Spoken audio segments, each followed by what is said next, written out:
söz. Korkmam seni sevmekten, korkmam seni seviyorum demekten. Gerekirse ömrümü yoluna sermekten. Korkmam kalbimi sana vermekten. Gitme bu gece, kal yanımda. Kal sabaha kadar yanı başımda.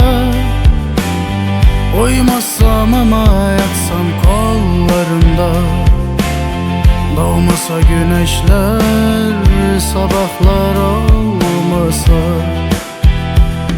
Gitme bu gece, kal yanımda. Kal sabaha kadar yanı başımda.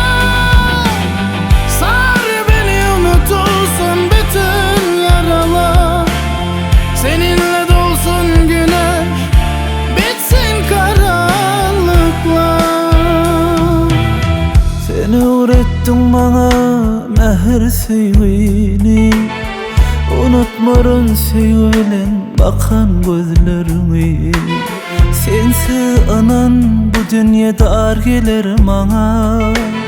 Son kademimde de söylerim seni.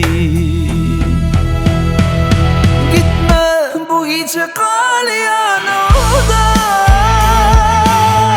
Derdimi unutacağım yanımda. Kalbini yaklanı geçen günleri. Sensiz durmuş yok aynen yanganımda. Gitme bu gece, kal yanımda. Derdimi unut yanımda. Kalbile yatlalı geçen günleri.